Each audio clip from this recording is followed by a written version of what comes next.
बड़ी तादाद में मेरी जहां भी नजर पड़ती है मुझे माताएं बहनें दिख रही हैं। मैं उनको विशेष रूप से प्रणाम करता हूं कि आप इतनी गर्मी में हम सबको आशीर्वाद देने के लिए इतनी बड़ी संख्या में आए हैं। शायद राजस्थान नया इतिहास लिखने जा रहा है। माताएं बहनें, मैं सर झुका करके आपको प्रणाम करता हूं। जय पुष्कर राजरी। परम पिता ब्रह्मा जी री जय। जय श्रीमन नारायण। सावित्री माता री जय। अजमेर, नागौर, ये क्षेत्र वीर तेजाजी महाराज और मीराबाई की आध्यात्मिक भूमि है। ये क्षेत्र राष्ट्र गौरव पृथ्वीराज चौहान जैसे शूरवीरों की शौर्य भूमि है। मैं इस महान धरती से राजस्थान की इस महान अनगिनत विभूतियों को सर झुका करके नमन करता हूं। साथियों, आज 6 अप्रैल को ही भारतीय जनता पार्टी की स्थापना हुई थी। ये संयोग देखिए कि आज ही मुझे पुष्कर क्षेत्र में आने का सौभाग्य मिला है। ब्रह्मा जी तो नियंता है, निर्माता है और भारतीय जनता पार्टी भी नए भारत के निर्माण के लिए प्रतिबद्ध है। और सबसे बड़ी बात,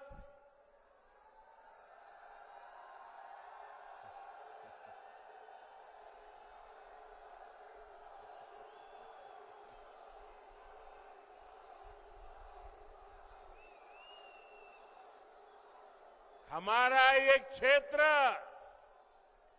कमल से इस क्षेत्र का संबंध है और भाजपा की पहचान भी देश के कोने कोने में कमल खिलाने जा रही है। और इसलिए पूरा देश कह रहा है, हर माता बहनें कह रही है, हर नौजवान कह रहा है, फिर एक बार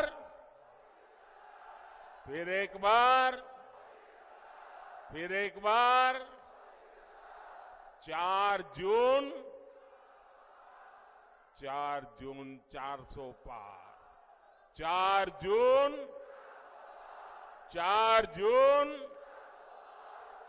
जून। साथियों, देश के इतिहास में कभी कभी ऐसे मौके आते हैं जब उस देश के नागरिकों का एक फैसला अगले सैकड़ों वर्षों का भविष्य तय करता है। 2024 का ये चुनाव ऐसा ही बड़ा अवसर है। ये कोई सामान्य चुनाव नहीं है। आप याद करिए, कितने दशकों से हमारे देश में जोड़ तोड़ वाली सरकारें चली रही थी। गठबंधन की मजबूरियां, हर किसी के अपने स्वार्थ, इस सब में देश का हित पीछे छूट गए थे। कांग्रेस के समय में गांव, गरीब, किसान, मजदूर, महिलाएं, युवाओं, इनका जीना मुश्किल हो गया था।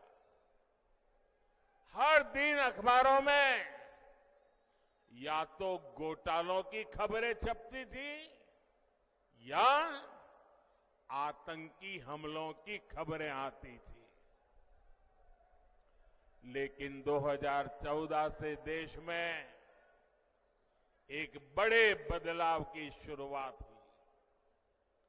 दशकों बाद देश को आप सब जागरूक मतदाताओं ने पूर्ण बहुमत वाली सरकार देश को दी। आज भारत समंदर पर बड़े बड़े पुल बना रहा है। आज भारत पहाड़ों में भी सुरंगें बनाकर सीमा की सुरक्षा बढ़ा रहा है। अब जब अजमेर से वंदे भारत ट्रेन रफ्तार भरती है तो विदेशी भी हैरान हो जाते हैं। अब राजस्थान में एक से बढ़कर एक एक्सप्रेस वे बन रहे हैं, डेडिकेटेड फ्रेट कॉरिडोर बन रहे हैं। भाजपा के शासन में राजस्थान विकास की नई ऊंचाई की ओर बढ़ रहा है। साथियों, कांग्रेस जहां रहती है वहां विकास हो ही नहीं सकता। कांग्रेस ने ना कभी गरीब की परवाह की और ना ही कभी वंचितों, शोषितों, युवाओं के बारे में सोचा। कांग्रेस के लिए यही कहा जा सकता है, एक तो करेला, दूसरे नीम चढ़ा। एक तो परिवारवादी पार्टी और दूसरा उतना ही भ्रष्टाचारी पार्टी। आप याद करिए, कांग्रेस सरकार में राजस्थान को लेकर कैसी खबरें आती थी। युवाओं के भविष्य से खिलवाड़ वाली पेपर लीक की खबरें आए दिन वही पढ़ने को मिलता था। अपराधियों और माफियाओं के बेलगाम अपराध की खबरें, बेटियों के साथ अत्याचार की खबरें, पानी की विकराल होती समस्या की खबरें, कांग्रेस सरकार में लूट की हिस्सेदारी को लेकर सिर फुटव्वल की खबरें आया करती थी। देश में राजस्थान की चर्चा केवल नकारात्मक कारणों से होने लगी थी, लेकिन जब से बीजेपी आई है अब चर्चा पेपर माफियाओं पर हो रही कार्रवाई की हो रही है। अब खबरें अपराधियों पर कस रहे कानून के शिकंजे की आती हैं। यहां भाजपा सरकार के आने के 100 दिन के भीतर ही वर्षों से लटकी ईआरसीपी पर सहमति बन गई है। ईआरसीपी से राजस्थान के एक बड़े इलाके में पानी का संकट खत्म होने जा रहा है। जिस तेज रफ्तार से देश का विकास होना चाहिए, वो तेज रफ्तार सिर्फ और सिर्फ भाजपा ही दे सकती है। साथियों, कल कांग्रेस पार्टी ने एक झूठ का पुलिंदा जारी किया है, अपना घोषणा पत्र जारी किया है। झूठ का ये पुलिंदा कांग्रेस की एक बहुत बड़ी सच्चाई, कांग्रेस को बेनकाब करने वाला एक घोषणा पत्र है। आप देखिए,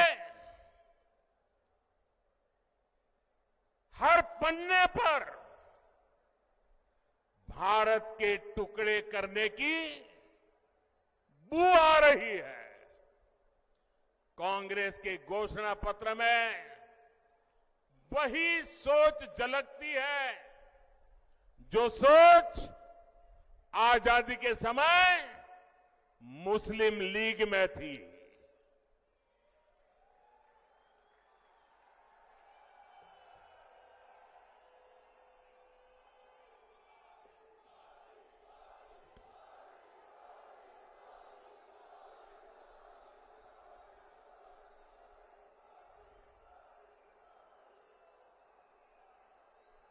मुस्लिम लीग के उस समय के विचारों को कांग्रेस आज भारत पर थोपना चाहती है। मुस्लिम लीग की छाप वाले इस घोषणा पत्र में जो बचा खुचा हिस्सा था, उसमें वामपंथी लेफ्टिस्ट हावी हो गए हैं। और अब देखिए, आज की कांग्रेस के पास न सिद्धांत बचे हैं और न ही नीतियां बची है। ऐसा लग रहा है कांग्रेस सब कुछ ठेके पर दे चुकी है, पूरी कांग्रेस पार्टी को आउटसोर्स कर चुकी है। आप मुझे बताइए, क्या ऐसी कांग्रेस देश हित में कोई काम कर सकती है? देश हित में कोई काम कर सकती है?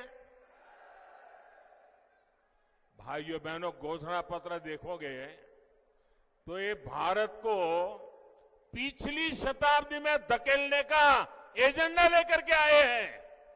क्या हमें आगे जाना है कि नहीं जाना है? आगे जाना है कि नहीं जाना है? आगे बढ़ना है कि नहीं बढ़ना है? क्या भारत को पिछली शताब्दी में धकेलने देंगे? साथियों, गरीब और वंचित वर्ग की तरह ही कांग्रेस ने कभी नारी शक्ति की परवाह नहीं की।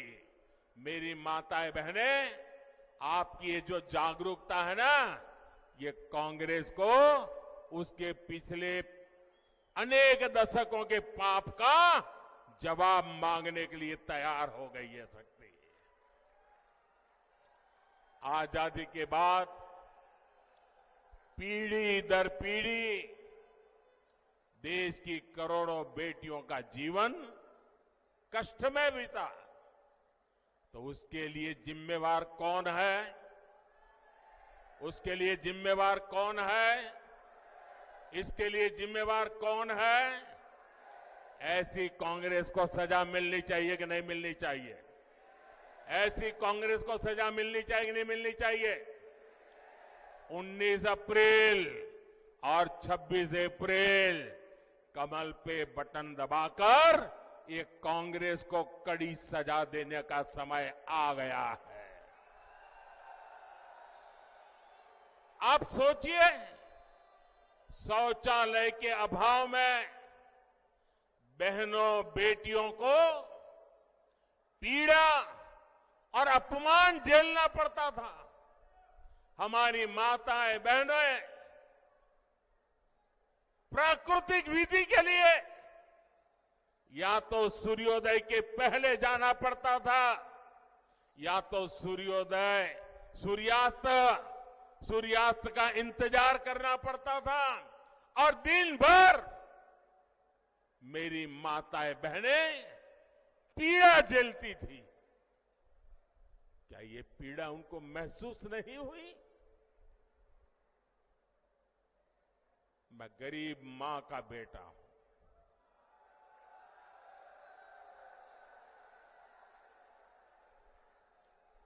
इसलिए हर मां का दुख दर्द भली भांति समझता हूं।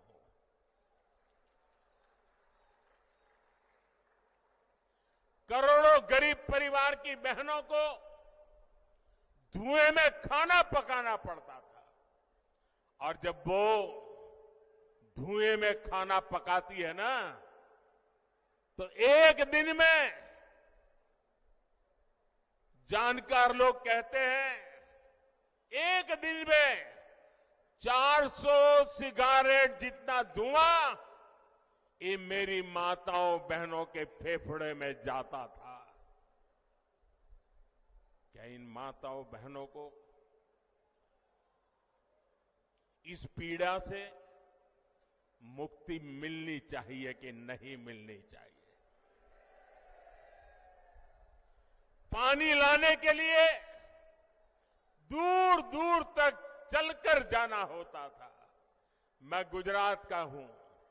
राजस्थान और गुजरात में पानी का संकट हम सब ने भली भांति देखा है, और इसके सारा बोझ हमारी माताओं बहनों पर पड़ता था।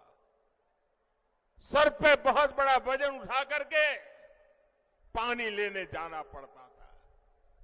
भाइयों बहनों, गर्भ के समय हमारी माताओं बहनों को जो पोषक आहार चाहिए, ताकि गर्भ में जो बच्चा है वो तंदुरुस्ती के साथ उसका जन्म हो, उसकी भी परवाह नहीं की।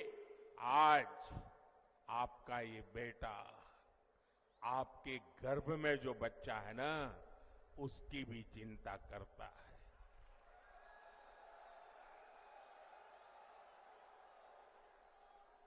करोड़ों बहनों के पास बैंक का खाता नहीं था।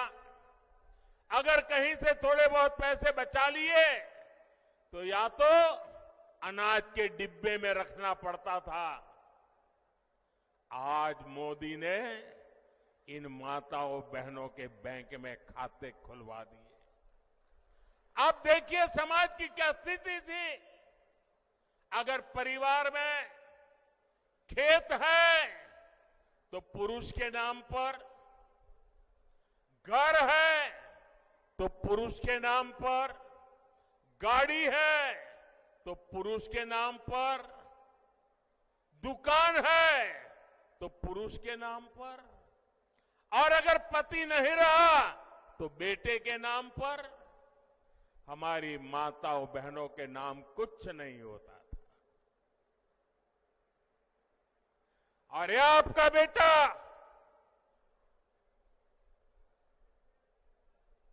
मेरी माताएं बहनें, इस आपके बेटे ने तय किया कि पीएम आवास के जो मकान देंगे ना, वो महिलाओं के नाम पर होंगे।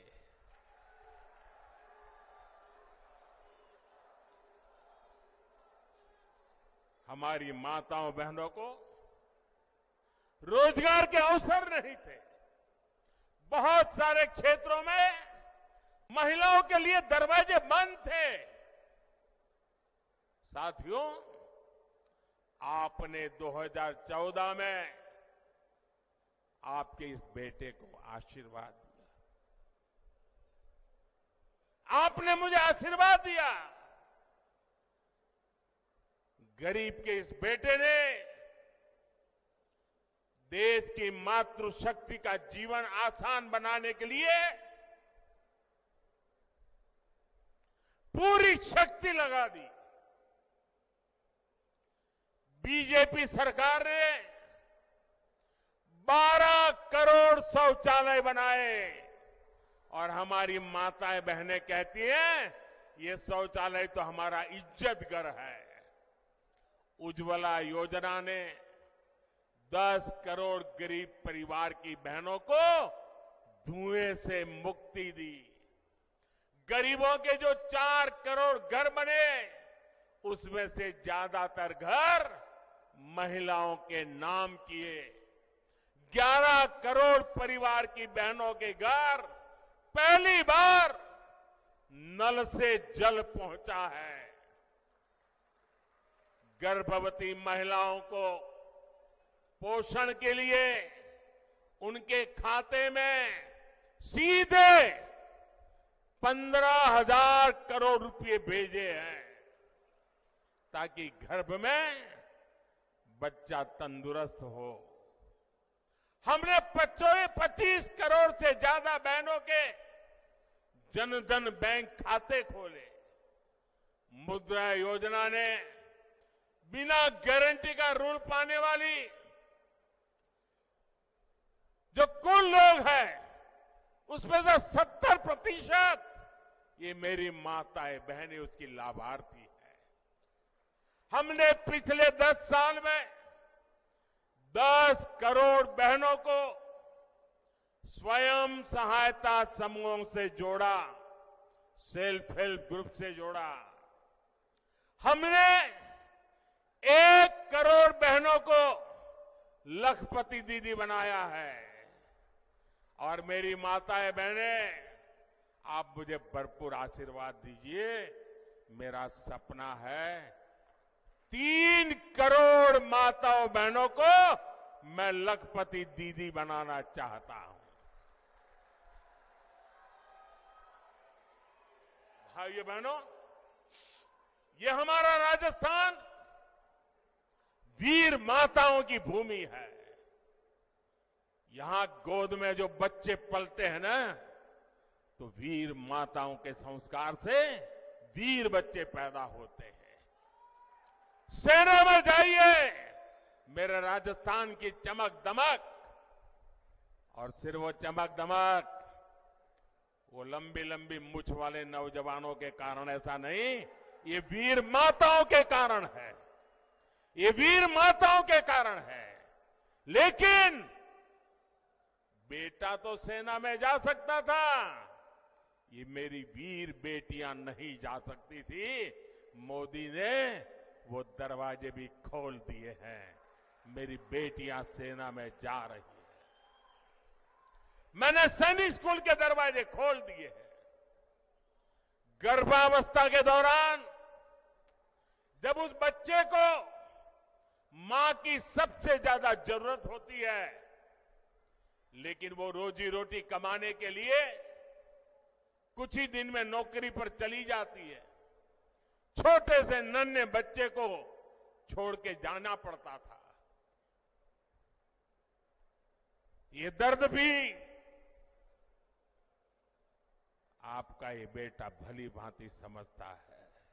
और इसलिए ऐसी बेटियां जो काम करती हैं, उनके लिए प्रसूति के बाद 26 हफ्ते की छुट्टी, यानी आधा साल 6 महीने की छुट्टी हमारी सरकार ने दी है। हमने पार्लियामेंट में 3 दशक से लटका हुआ नारी शक्ति वंदन अधिनियम से अब पार्लियामेंट में, असेंबली में, संसद में और विधानसभा में हमारी माताओं बहनों के लिए सीटों का आरक्षण पक्का कर दिया है। ऐसी तो अनगिनत योजनाएं उसका परिणाम है कि आज भारत की नारी शक्ति के हौसले बुलंद है। और तभी मैं कहता हूं कि नीयत सही तो नतीजे सही। मुझे गर्व होता है आज गांव की बेटियां ड्रोन उड़ा रही है। जो कभी साइकिल नहीं चला पाती थी वो आज ड्रोन पायलट बनकर के गांव में खेती में मदद कर रही है। आज खेल के मैदान में हमारी बेटियां कमाल कर रही है। आज इसरो के बड़े प्रोजेक्ट्स को हमारी महिलाएं हैंडल कर रही हैं। आज दुनिया में महिला पायलट्स का सबसे ज्यादा प्रतिशत भारत में है जो विमान उड़ाती है। साथियों, बीते 10 वर्ष में नारी कल्याण के लिए हमने जो किया है ये सूची बहुत लंबी है। आपको भी लगता है अरे मोदी जी इतना सारा कर दिया, ये भी किया, वो भी किया, इधर भी किया, इतना भी किया। मेरे राजस्थान के भाइयों बहनों, मेरे देश के भाइयों बहनों, ये जो किया है वो भले कितना ही ज्यादा क्यों ना हो, कितना ही अच्छा क्यों ना हो, लेकिन मोदी के मन की बात बता देता हूं। ये जो कुछ भी किया है ना वो तो अभी ट्रेलर है, ट्रेलर।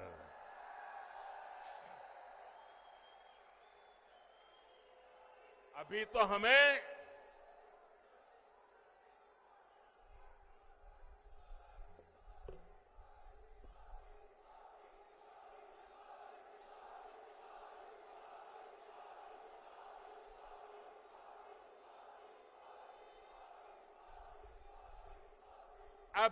ये ट्रेलर है।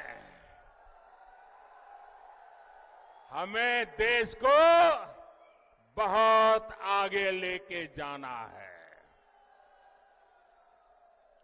और इसलिए मैं कहता हूं आपका सपना ये मोदी का संकल्प है। हमें 2047 तक भारत को विकसित बनाना है।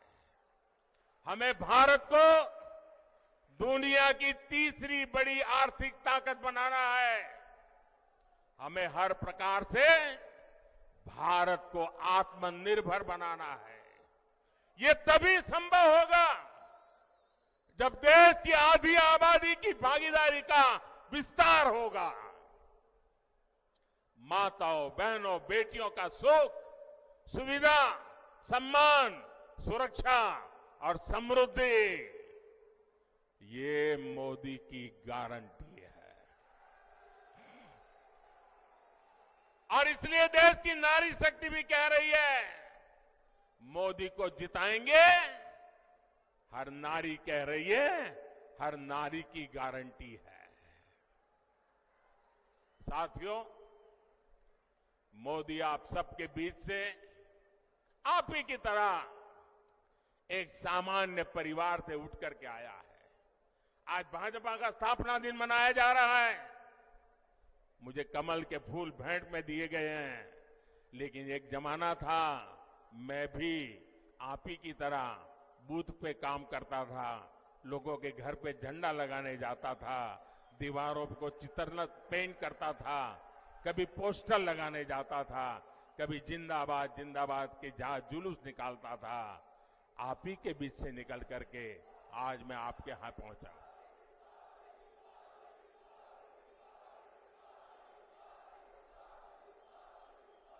साथियों, ये जो देश के बड़े बड़े नामदार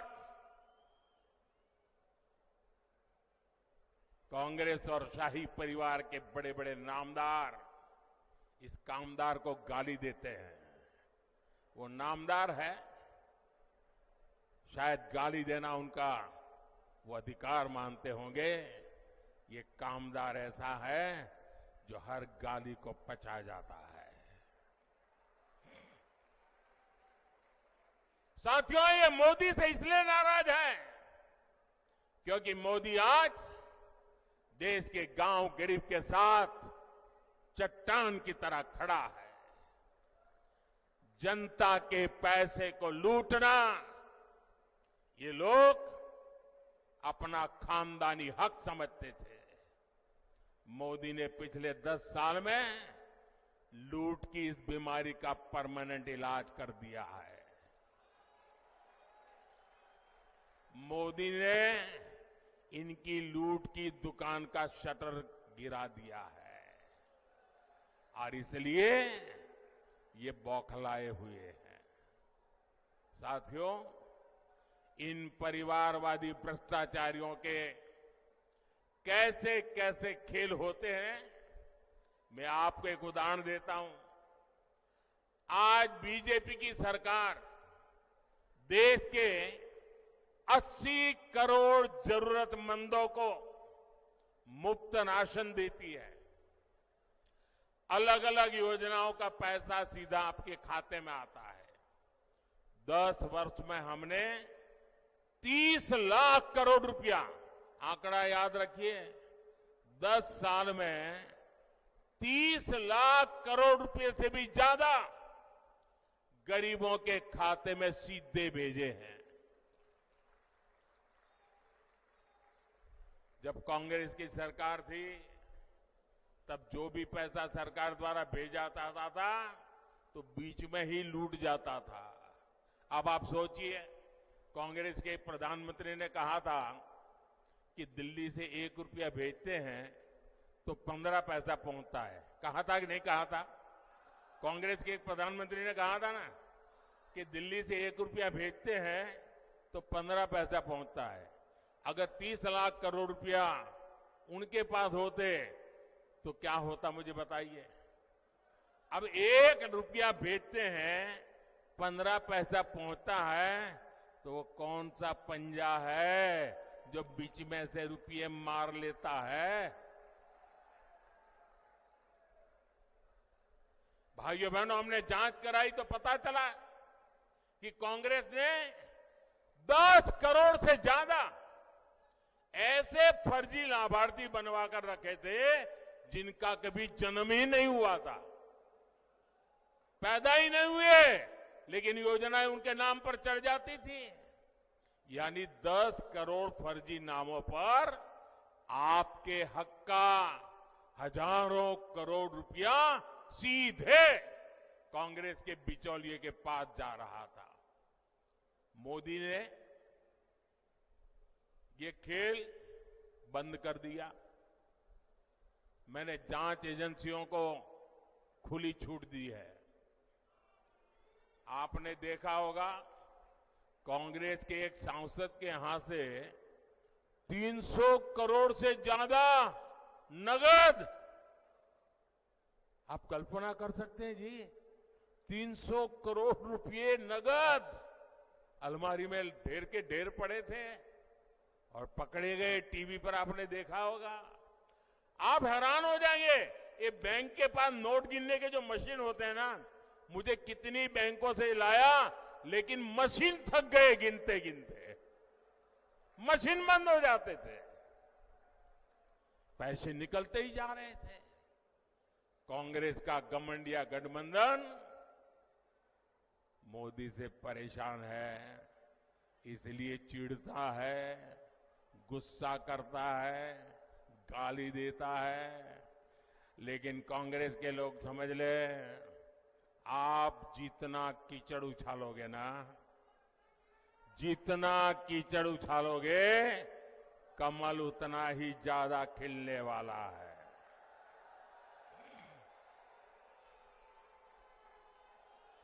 और आप देखिए, मैं कहता हूं भ्रष्टाचार हटाओ, वो कहते हैं भ्रष्टाचारी बचाओ। अभी देखिए, कांग्रेस पार्टी चुनाव जीतने के लिए रैली नहीं कर रही है, भ्रष्टाचारी को बचाने के लिए रैली कर रही है। ये कितना भी बोलते रहे, भ्रष्टाचार के खिलाफ मोदी की लड़ाई जारी रहेगी। मुझे बताइए, मुझे लड़ाई जारी रखनी चाहिए कि नहीं? इस देश से भ्रष्टाचार जाना चाहिए कि नहीं? भ्रष्टाचार खत्म होना चाहिए कि नहीं होना चाहिए? आपके आशीर्वाद है ना? आपके आशीर्वाद है ना? आपके आशीर्वाद है तो मैं लड़ता रहूंगा। और भाइयों बहनों, मेरी सरकार का तीसरा कार्यकाल बहुत दूर नहीं है। पहले 100 दिन में भ्रष्टाचार के खिलाफ बीजेपी सरकार और भी बड़े फैसले लेने जा रही है। मैं तैयारी करके बैठा हूं, सारी तैयारी शुरू कर दी है। और इसलिए मैं कहता हूं, 10 साल में जो कार्रवाई देखी वो तो ट्रेलर है, अभी तो बहुत कुछ होना बाकी है।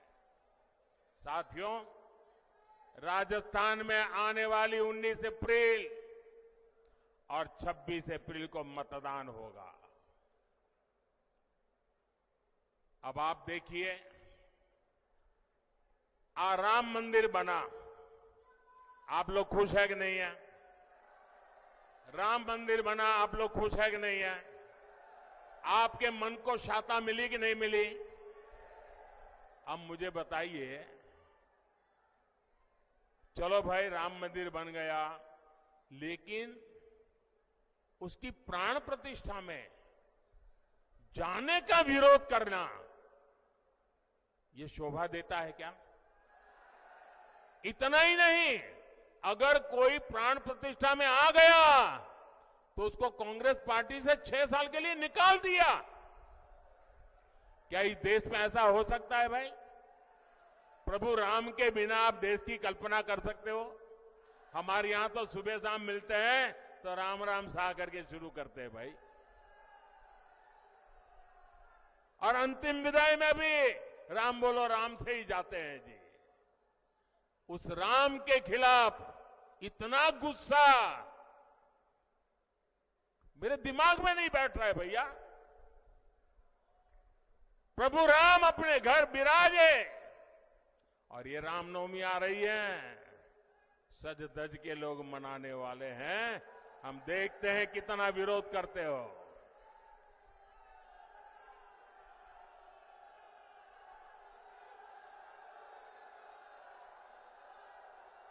साथियों,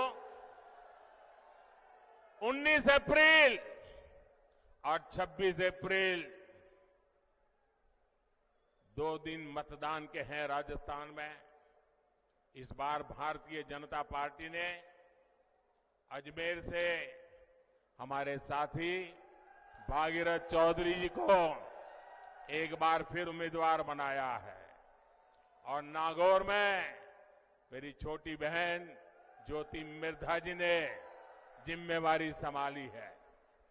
इन दोनों प्रत्याशियों को आपका एक एक वोट मोदी को मजबूत करेगा। और मुझे विश्वास है राजस्थान से इस बार भी 25 की 25 सीटें देना ये राजस्थान ने तय कर लिया है। लेकिन इसके लिए हमें पोलिंग बूथ जीतना है। हमारी पूरी शक्ति पोलिंग बूथ जीतने में लगनी चाहिए। गर्मी कितनी ही तेज क्यों न हो, सुबह सुबह मतदान हो जाना चाहिए। तो मेरी ये बात घर घर पहुंचाओगे? मतदाताओं का आज जितना मैंने भाषण किया वो बताओगे? हर माताओं बहनों को बताओगे? पक्का बताओगे? अच्छा, एक मेरा काम करोगे? मेरा काम है, ज्योति जी का भी नहीं है, भागीरथ जी का भी नहीं है, ये मोदी का काम है। करोगे? जरा हाथ ऊपर करो। करोगे? करोगे? पक्का करोगे? आप घर घर जाना और सबको कहना कि अपने मोदी जी पुष्कर आए थे, और मोदी जी ने आपको प्रणाम